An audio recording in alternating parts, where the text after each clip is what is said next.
Hi everyone, how are you all? Today we are going to learn about some of the elucidation techniques to gather requirements from the business owners or the stakeholders. We'll discuss every single elucidation technique in detail. What is an elucidation technique? An elucidation technique is a method to gather requirements from our stakeholders. So, stakeholders can be engineers, they can be business owners, they can be testers, or they can be from any department. So, when I say stakeholders, you have to understand that anybody who is involved in that project is called a stakeholder. So, when you call them for an elucidation meeting or elucidation session, you can use many methods to gather requirements, but you need to understand that before you schedule that meeting, you need to make sure that what method you're going to use. Some of the elucidation techniques are as shown here. So first is interview, then surveys, focus group, prototype, brainstorming, and document analysis. There are many more elucidation techniques as well, but these 6 are very important and you'll be using it every single day in your job. So we will learn about this one by one, but these are the very important elucidation technique. So first is interview. So in this method, you will be having a series of questions. So you have to prepare the questions prior to the meeting and make sure that everything, all the question is correct, and so make sure that you don't ask dumb questions. Okay, so before the meeting itself, you have to make sure about the topic that you're going to ask, what kind of questions and everything. So you can also email them before the meeting so that they know what questions you're going to ask, so that when they come into the meeting, right, they are not oh my god, what's this. So make sure you have a series of questions and also send those questions prior to the meeting to them, and then when they come to the meeting they'll be prepared. Okay, so that is interview. So next one is survey. So surveys can be yes or no questions, or it can be you can ask them a question and they should be able, feel free to answer in a paragraph. So you can choose any kind of survey, and it could be online or in person, or however by phone, however you want them to participate, you can ask them these survey questions. So this is when you do surveys, right, remember this will be for larger number of people.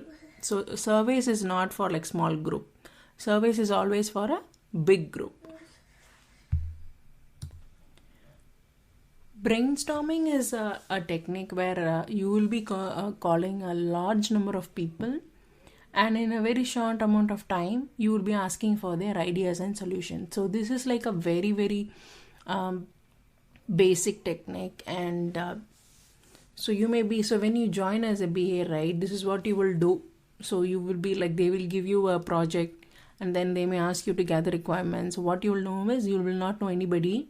So you may call all the people, the list of stakeholders, whatever your project manager is giving you the names, just invite them for a meeting, and then you can brainstorm the ideas regarding that project, how they want that project, I mean the software, and what could be the design and everything. So this is a very basic idea, but remember brainstorming means every stakeholder will give some opinion and they'll have different ideas. So we are not going to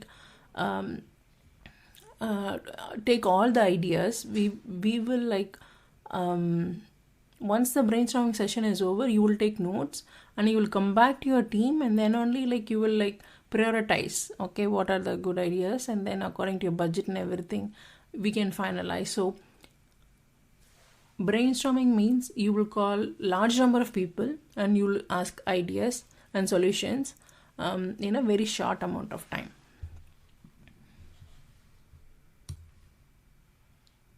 Focus group is when you gather requirements from a very small group of people. So focus group, from the word focus group, you can understand, right? So the participants will be like, they will be engaged in a discussion to provide their opinions, but there will be a moderator. So you will be the moderator and you'll ask a series of questions to the participants, and the participants will be giving their opinions about those questions only. So the difference between focus group and brainstorming. So brainstorming is a technique where the participants can have, they can talk about any topic, right? But in focus group, it's not like that. In focus group, you are the moderator and you will be asking a series of questions to the participants, and the participants will be discussing about those topics only. So that's the difference between focus group and brainstorming. So next is document analysis. Document analysis in the sense like when you join as a BA, right? For every project, there could be some existing written materials and some reports and articles and also some organizational documents, okay? So even if it's a brand new project, right, you can always gather materials from other projects, other similar projects.